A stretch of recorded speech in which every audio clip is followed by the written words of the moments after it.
Bismillahirrahmanirrahim.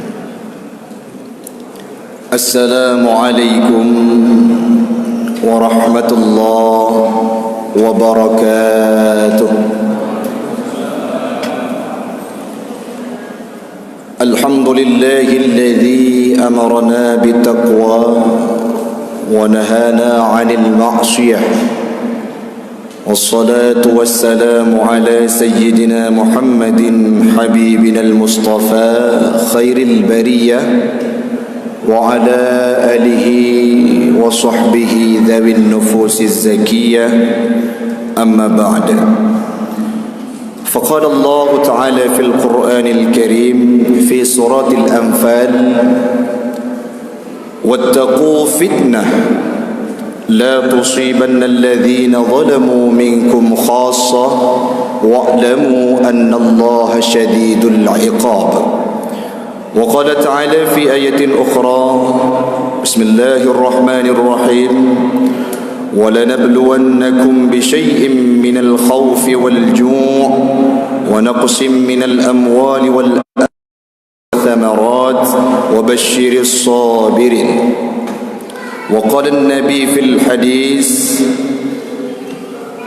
قال إذا سمعتم بالطاعون بأرض فلا تدخلوها وإذا وقع بأرض وأنتم بها فلا تخرجوا منها.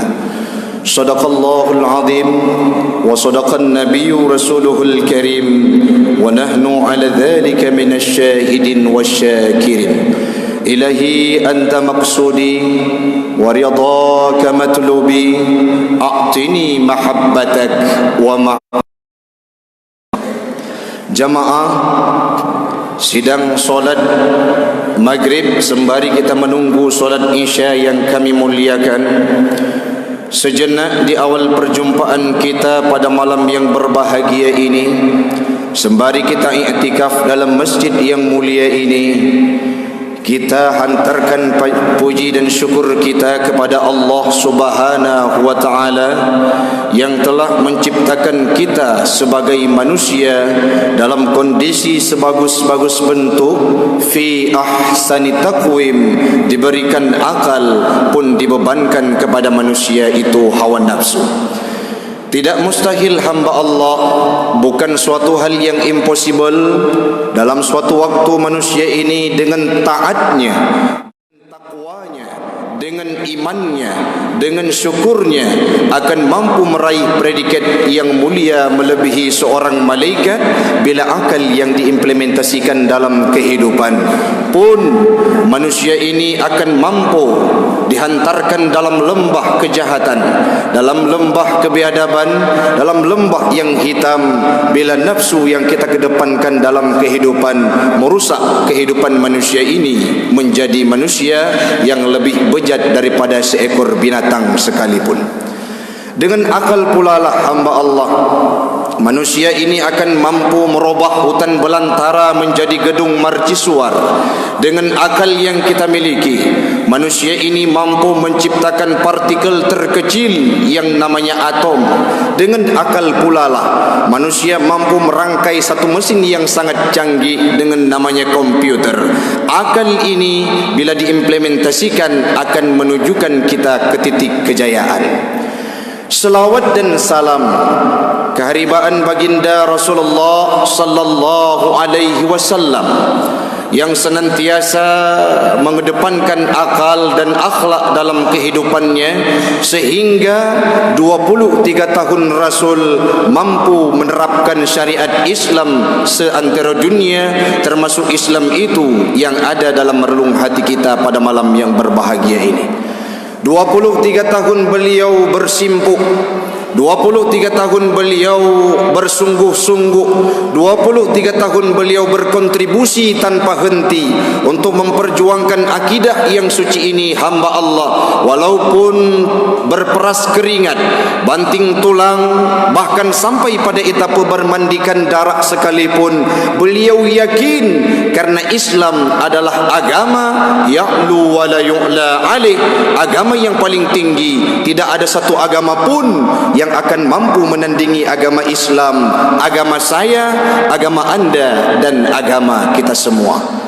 Selawat dan salam kepada al dan sahabat beliau sekalian yang telah seiring bahu seayun langkah ke puncak sama mendaki, ke lembah sama menurun bersama baginda Rasul, berat sama dipikul, ringan sama dijinjing dalam membantu perjuangan Islam menegakkan bendera la ilaha illallah Muhammadur Rasulullah.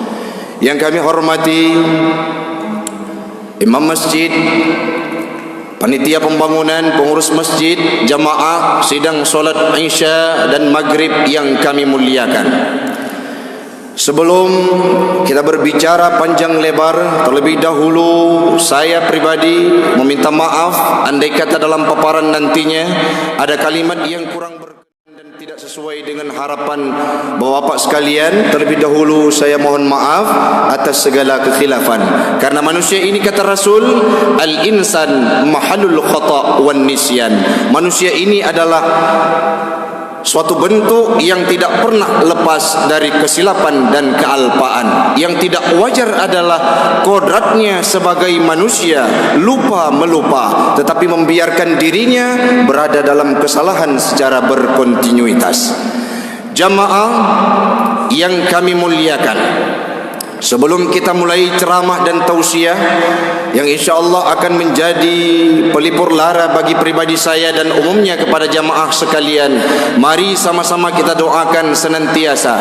Ya Allah, di malam yang sunyi ini, di bawah payung masjidmu, di bawah rumahmu, kami berdoa, ya Rabb, kumpulkan kami seperti malam ini dalam syurgamu nantinya bersama baginda Rasul. Amin ya Rabbal Alamin. Hamba Allah berpesan dalam sebuah firman-Nya, surah Al-Anfal yang berbunyi, ayat 25 yang berbunyi, A'udzu billahi minasyaitonir rajim. Bismillahirrahmanirrahim. Wattaqu fitnah la tusibanna alladhina zalamu minkum khassa wa'lamu annallaha syadidul 'iqab. Wattaqu fitnah, takut olehmu terhadap fitnah. Ma makna fitnah? Apa itu fitnah dalam pengertian Islam? Imam Ibnu Katsir dalam tafsirnya menjelaskan bahwa al-fitnah hiya ikhtibaran wa mihnah, cobaan, ujian, malapetaka, musibah yang didatangkan oleh Allah Subhanahu wa taala. Sedangkan Imam Al-Qurtubi dalam tafsirnya menjelaskan bahwa wattaqu fitnah, al-fitnah hiya al-azab wal uqubah. Fitnah itu adalah malapetaka, azab yang didatangkan oleh Allah Subhanahu wa taala. Anjuran kepada kita takwa, takut terhadap fitnah yang didatangkan oleh Allah Subhanahu wa taala. Kenapa demikian? Allah melanjutkan dalam firman-Nya, la tusibanna alladhina zalamu minkum khassa. Tidak akan ditimpakan musibah, tidak akan ditimpakan malapetaka, tidak akan didatangkan sebuah kepayahan dalam kehidupan manusia ini khusus kepada pelaku maksiat itu saja. La tusibanna alladhina zalamu minkum khassa. Tidak akan didatangkan musibah dan malapetaka, ujian dan malapetaka itu terhadap orang-orang yang melakukan kezaliman, terhadap orang-orang yang melakukan maksiat itu saja hamba Allah. Coba kita analisa. Dari tahun 2016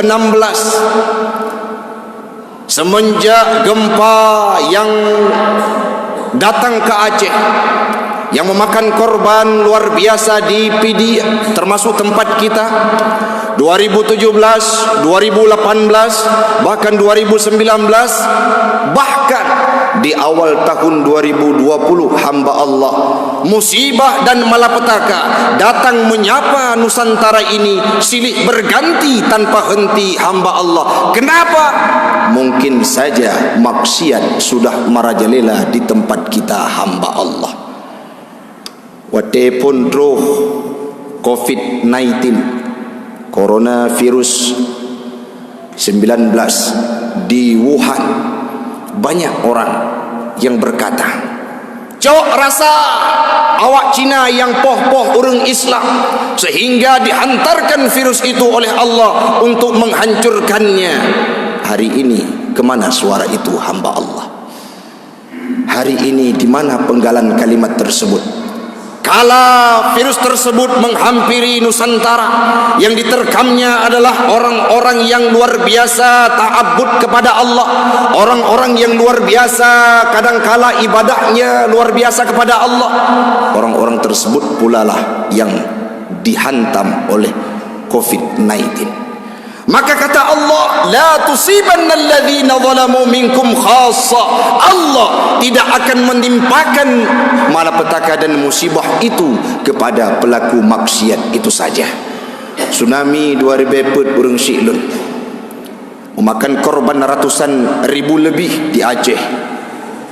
Pertanyaan dari kita, apakah yang mati itu semuanya orang-orang yang bejat? Apakah yang meninggal itu orang-orang yang tidak melakukan ibadah kepada Allah? Ataukah berapa banyak orang-orang yang alim, berapa banyak orang-orang yang matinya dengan kalimah syahadah kala tsunami datang? Berapa banyak orang-orang yang sedang merengkuh ibadah kepada Allah, diambil nyawanya dalam tsunami, melayang ajalnya tanpa terasa?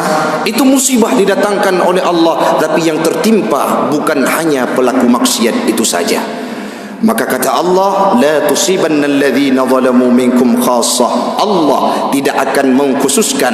Imam Ibnu Katsir menjelaskan dalam tafsirnya tentang ayat tadi yang bahwasanya ya'ummu biha al-musi'a wa ghairah, akan diumumkan musibah itu, akan diumumkan malapetaka, akan diperuntukkan untuk semuanya, baik para pelaku maksiat itu saja atau kita-kita yang ada di sekelilingnya. Maka bagaimana konsekuensi, bagaimana cara, bagaimana hal yang harus kita lakukan terhadap kondisi tersebut hamba Allah? Orangnya orang Siklun padum nala kejadian-kejadian yang apuh ule, katanya bayangkan. Mulai tsunami di Palu, tsunami di Lampung, banjir bandang di awal 2020 di Jakarta, di ibu kota Indonesia, yang luar biasa memakan korban, bahkan harta benda ditenggelamkan olehnya. Itu malapetaka yang didatangkan oleh Allah. Bahkan sekarang sudah maraknya virus corona yang membuat kita takut luar biasa. Hamba Allah, mari kita introspeksi. Dengan wabah ini menjadi pelajaran kepada kita betapa jarangnya kita berta'abbud kepada Allah, betapa jauhnya kita terhadap Allah, betapa seringnya kita menghabiskan waktu bukan untuk Allah, betapa jarangnya kita berzikir, tidak pernah kita bertahajud, tidak sering kita membasahkan lidah dengan Al-Quran, sehingga Allah datangkan ihtibaran wa mihna untuk memberikan peringatan kepada kita. Itu satu hal yang tidak bisa kita pungkiri. Dalam ayat yang lain hamba Allah, surah Al-Baqarah yang sering dibacakan oleh imam-imam di masjid, وَلَنَبْلُوَنَّكُمْ بِشَيْءٍ مِنَ الْخَوْفِ وَالْجُوعِ وَنَقْصٍ مِنَ الْأَمْوَالِ وَالْأَنْفُسِ وَالثَّمَرَاتِ وَبَشِّرِ الصَّابِرِينَ. وَلَنَبْلُوَنَّكُمْ, pasti sebuah konsekuensi dari Allah. Allah akan menguji kita. وَلَنَبْلُوَنَّكُمْ, Allah pasti akan mengujimu. Kami pasti akan mengujimu. Minal khawfi wal ju' bisyai'in, dengan sesuatu. Syai'in kalimatnya mufrad, akan tetapi bermakna asya jama' menurut Imam Ibnu Katsir dalam tafsirnya. Apa maknanya hamba Allah? Allah pasti akan menguji umatnya, hambanya, dengan ketakutan, dengan kelaparan, bahkan yang sedang kita rasakan sekarang ini hamba Allah, naqsim minal amwal, kekurangan daripada harta dan kekurangan daripada jiwa. Artinya apa? Binasa, kematian di mana-mana kita lihat berita hamba Allah. Endingnya wabasyiris sabirin, beritakan kepada mereka untuk bersabar terhadap malapetaka yang didatangkan oleh Allah Subhanahu wa taala. Orangnya kele urengkeun ilung hanaya ku ke COVID-19, ke corona, virus corona.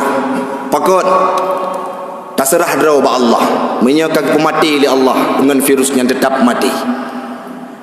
Iktikad ideologi yang seperti itu tidak dianjurkan dalam pemahaman kita Ahlussunnah wal Jamaah. Kenapa? Karena Islam mengajarkan kita untuk bertawakal. Apa makna tawakal? Tawakal itu adalah memposisikan dirinya berserah kepada Allah. Hati kita peruntukkan kepada Allah sepenuhnya. Tetapi setelah melakukan amaliyah jasadi, setelah kita berusaha dapat jauh dari orang-orang yang kena virus corona, dianjurkan oleh pemerintah untuk menetap kita di rumah, stay at home bahasa orang sekarang, menetap kita di rumah supaya kita terhindar dari virus tersebut. Patuhilah, karena itu usaha yang kita lakukan. Kalau semata-mata tajak aju masjid, taduk juba kedai kopi, tajak tempat ramai, hana perle pejiu menyagakan li Allah ka mati dengan virusnya, gedanyo akan mati. Itu tidak termasuk dalam kategori tawakal. Manusia ini diciptakan oleh Allah baina musayyar wa mukhayyar. Manusia ini diciptakan oleh Allah dalam kondisi memilih, ada kala dipilih. Lagi contoh, disediakan 2 botol minuman di depan kita. Yang satunya minuman botol gelas, yang satunya air mineral biasa. Itu dianjurkan kepada kita, boleh kita memilih salah satu di antaranya. Itu mukhayyar. Sedangkan musayyar, dilahirkan kita sebagai penduduk Aceh, itu prioritas milik Allah Subhanahu wa taala, tidak boleh kita memilih dan memilahnya. Orangnya orang Si'lun menyenarimu di hadapan mata. Wategekun akan binasa tubuh, kita datang untuk menghampirinya dan kita beranggapan bahwa menyahanaku mati oleh Allah, tanyohan akan mati. Na musibah, na malapetaka, na virus corona, ada ancaman di depan kita, kita datang, maka itu akan mengurangi keimanan kita hamba Allah. Habib Umar, sesuai dengan ceramah yang pernah kami dengarkan, menyampaikan kepada muridnya kala muridnya bertanya, "Ya Habib, bagaimanakah definisi tawakal dalam kehidupan Islam itu?" Beliau berkata, tawakal itu tak ubahnya seperti kita semai benih biji-bijian.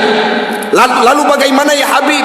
Setelah engkau semai, engkau rawat dia, engkau sirami dia, tak siram, tak pupuk, untuk hasilnya, tumbuhnya kita pulangkan kepada Allah Subhanahu wa taala.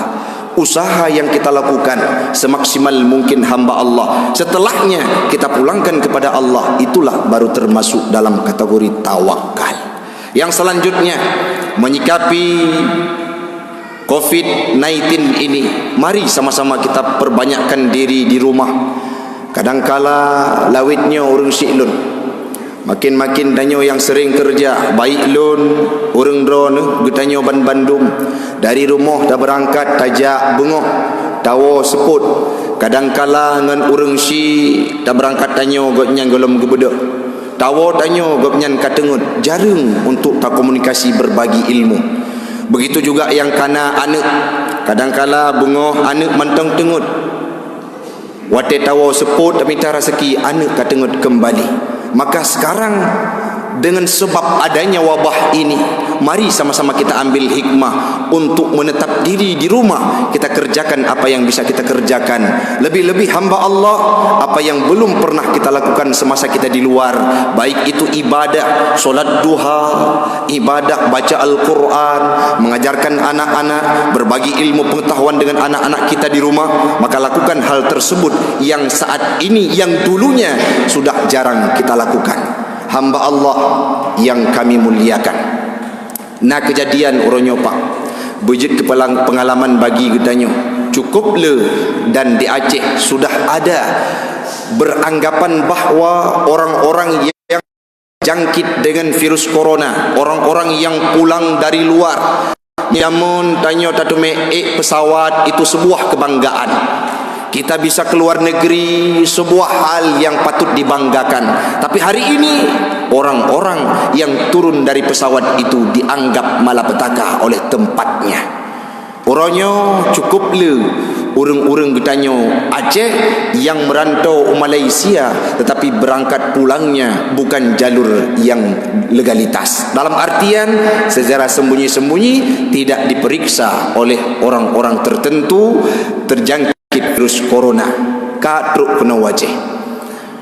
Karena sudah jadi opini umum, sudah jadi pembahasan di kalangan, seolah-olah orang yang pulang dari luar itu merupakan aib, sehingga mereka berdiam diri di rumah, tidak ingin diperiksa oleh dokter dan menteri. Ini suatu hal yang harus kita jauhi, Pak. Mudah-mudahan di Aceh tidak akan bertambah. Yang selanjutnya, bagaimana pandangan Islam menyikapi corona yang hadir terhadap kehidupan kita. Pernah suatu ketika Rasulullah dan sahabatnya dihadirkan oleh penyakit taun, penyakit wabah yang menular dan mematikan, ganas luar biasa. Kala itu datang sahabat bertanya kepada Rasulullah, "Ya Rasulullah, bagaimana kami menyikapi terhadap penyakit taun ini? Kalau misalkan taun itu ada di tempat sebelahmu, di negeri seberangmu, jangan engkau masuk ke tempat tersebut. Kalau itu ada di tempat kami, berdiam diri di rumah, jangan pernah engkau keluar." Hadis sahih yang diriwayatkan oleh Imam Bukhari dan Imam Muslim. Selanjutnya ada sahabat yang bertanya, "Ya Rasulullah, bagaimana kalau kami tawakal saja kepada Allah? Contohnya, saya bawa onta di luar, hana gikat unta urang silun. Watenya kitanya yang Nabi pakan hana kaikat. Kalau misalkan Allah menghendaki onta ini hilang, maka akan hilang.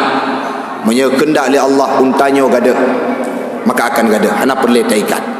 Gepegah li Nabi, tawakal itu setelah usaha yang kita lakukan. Orangnya urang silun, mari saban sari dia berusaha untuk memaksimalkan diri puji ukhro dari tempat keramaian. Watega anjurkan oleh pemerintah untuk tidak mengunjungi tempat-tempat tertentu. Bahkan orangnya kejadian di media yang kita baca, suatu tempat tidak kita sebut namanya, yang meninggal dunia anaknya dan diduga terjangkit virus COVID-19, namun bersikeras dari pihak keluarganya untuk memandikannya, sehingga satu kampung tersebut diisolasi. Di mana itu? Di Aceh tempat kita, dan bersebelahan di Kota Luksmawe. Mudah-mudahan hamba Allah, hari ini berita yang kita baca sudah 4 yang positif corona, tidak bertambah lagi orang-orang di Aceh yang terjangkit virus-virus tersebut. Maka mari sama-sama kita perbanyakkan zikir untuk berta'abud kepada Allah, talil Quran, hafizil lisan, memperbaiki diri dari hari ke hari, sehingga virus itu lambat laun akan hilang di tempat kita, hamba Allah. Badai pasti akan berlalu, badai akan segera menghembuskan suatu tempat, dan dia akan hilang dari tempat tersebut. Allah pernah berkata, "Aku yang menciptakannya dan aku yang akan menghilangkannya." Setiap penyakit itu akan dihadirkan obatnya oleh Allah Subhanahu wa taala. Hanapu ya urang silun. Mudah-mudahan dengan sebab virusnya legitanya metamah taat kepada Allah, legitanya metamah sering untuk beribadah. Kadangkala dulunya air mata kita jarang. Urang-urang yang kerah hati wate jamun, le uronyo yang kata teme urang silun, yang lapor kepada kamu, "Ustaz, ne perno kamu cara sembahyang. Ustaz, kiban cara ta puasa bulan Syakban. Ustaz, kiban cara ta semayang tahajud. Ustaz, yang tak baca bak semayang tahajud rakaat pun rakaat kedua." Banyak yang WA kepada kami terhadap ibadah karena musibah yang dihadirkan oleh Allah ini. Maka mari sama-sama hamba Allah, musibah sudah datang, jangan sampai dengan musibah ini kita panik luar biasa. Karena Rasul berpesan, musibah ini dalam kita menyikapi suatu permasalahan, tawassut. Apa maknanya? Berada di pertengahan, jangan terlalu panik dan jangan terlalu remeh terhadap apa yang didatangkan oleh Allah. Kita contoh katruk virus, Ike hang kuat pati virusnya. Menyahanag pemati Allah hang mati. Itu remeh temeh yang luar biasa. Allah tidak menganjurkan hal seperti itu. Bahkan orang Syi'lun tafarrud dalam artian berlebih-lebihan, panik yang luar biasa. Contoh, diberitakan di suatu kampung sudah diisolasi, ada orang yang pulang dari luar negeri, dari luar kota, luar daerah, mereka DPO sehingga ada di kampung kita, sehingga igopnya keawai sakit dengan stroke, dengan liver, dengan penyakit kolesterol dan lain sebagainya. Pakon karena gepikir ke gopwo dari luar negara, gepikir ke gopwo dari luar daerah, sehingga gopnya meninggalkan dengan virus corona, akan tetapi dengan penyakit yang lain. Kenapa? Karena takut yang berlebihan. Maka kita memposisikan diri tawasud. Apa maknanya? Berada di pertengah-tengahan, sedang-sedang saja kun urang jina urang Syi'lun. Maka baik lebih-lebih dan baik kurung lebih-lebih yang nak depan ramai saja. Lagi jino pemerintah berjibaku untuk mengentaskan kerumunan orang-orang ramai. Contohnya di Lok Semawe kala pagi itu seperti puasa Ramadan, tidak ada satu toko kios tempat yang dibuka untuk orang-orang berkumpul. Alhamdulillah, mudah-mudahan dengan yakinnya kita, insya-Allah virus itu akan hilang. Ada pesta yang dibatalkan, termasuk kami dengan Ustaz Oromi digagalkan untuk tampil. Kenapa? Karena dihindarkan dari kerumunan orang-orang banyak. Tujuannya kenapa? Supaya tidak terjangkit virus-virus yang tidak diharapkan. Hamba Allah orang Syi'lun jamun ka aki katruk masa menyagakan li Nabi, tinggal kita nyaw mantang tak melaki ba Allah, baik termasuk dalam fase orang-orang yang mampu melihat tanda-tanda kiamat, bahkan orang-orang yang termasuk dalam kategori orang-orang yang fase terakhir yang dimusnahkan oleh Allah dalam tahapan kiamat datang. Mudah-mudahan orang Syi'lun Tanyoban Bandung akan merasakan kematian, namun kematian yang kita rasakan dengan penuh keimanan dan ketakwaan. Baik dengan mati kita nyo menjadi mudarat bagi orang lain.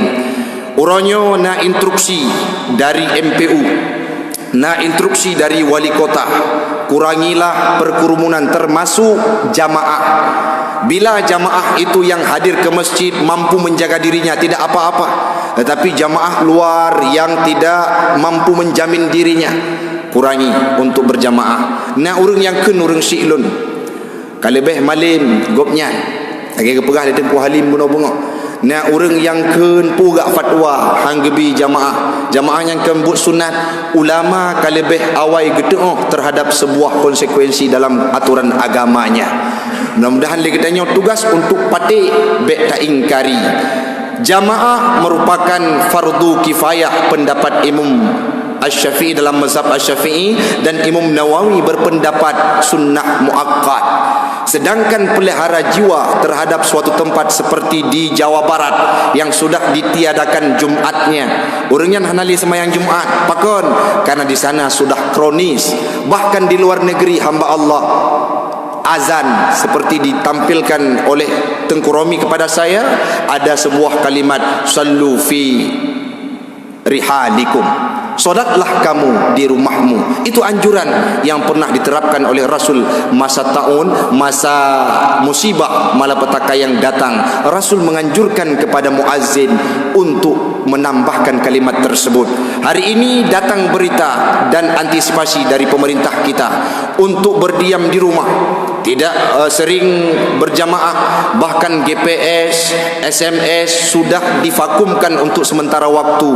Mudah-mudahan setelah badai ini berlalu kita akan kembali taat. Lahirlah pemuda-pemuda yang dulunya sebelum corona bermaksiat kepada Allah, orang-orang tua yang sebelum corona itu gemar dengan melakukan kejahatan, korupsi, bahkan nepotisme, segala macam kemaksiatan ia lakukan. Setelah corona akan hadir orang-orang tua, khususnya orang-orang muda di Kota Lok Semawe. Semua manusia yang ada, penduduk Kota Lok Semawe, masyarakat Kota Lok Semawe akan menjadi orang-orang yang beriman, yang senantiasa gemar ke masjid, akan mengedepankan Allah dimanapun dia berada, sehingga kita akan husnul khatimah sebagaimana harapan kita. baca tu urung siklun. Harapan kitanya tamalake ba Allah be termasuk dalam fase haru-hara kiamat.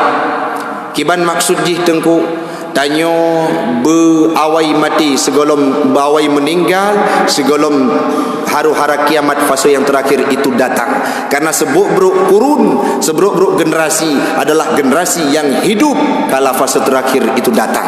Maka kita tanya temelake buhusnul khatimah be murtad seperti lagi Syekh Bal'am bin Baurak yang hanya merempok hidayah dalam kehidupannya, walaupun ibadah luar biasa kepada Allah semasa udip, doanya diijabah. Kala Nabi Allah Musa berada dalam masa paceklik, Musa didatangkan oleh bala darut, belalang, kodok. Doa Syekh Bal'am bin Baurak diterima oleh Allah, dihilangkan bala tersebut. Namun Syekh Bal'am bin Baurak kala meninggal dunia, beliau dalam kondisi murtad, tidak membawakan iman. Kenapa? Karena terpengaruh dengan seorang wanita. Ada seorang tokoh yang namanya Rajul Unfuah, delegasi sunnah, orang yang membawa ajaran Islam kepada orang-orang yang awam. Walaupun beliau yang memberikan pemahaman kepada orang-orang yang awam, tetapi mati dalam kondisi tidak beriman. Abdullah bin Jahsh, Ubaidillah bin Jahsy yang pernah ikut hijrah ke Habasyah pada hijrah yang kedua bersama baginda Rasul, namun saat mati beliau dalam kondisi murtad, tidak beriman.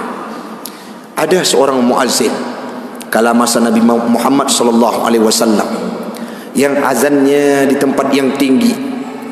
Saat azan dia melihat ke bawah ada perempuan Nasrani yang cantik jelita luar biasa. Terpikat batinnya dengan perempuan itu. Seusai dia melaksanakan azan, melaksanakan solat, dia hampiri wanita tersebut untuk dinikahkannya. Saat dialek dengan wanita itu, "Wahai wanita, bolehkah engkau menjadi istri saya?" "Boleh," kata wanita itu. "Namun satu syaratnya, engkau masuk dalam agama Nasrani bila engkau ingin mempersunting diriku." Karena saking cintanya muazin ini kepada wanita tersebut, akhirnya dia ijabah kalimat tersebut. Dia Nasrani kembali masuk dalam agama yang bukan Islam. Apa yang terjadi hamba Allah?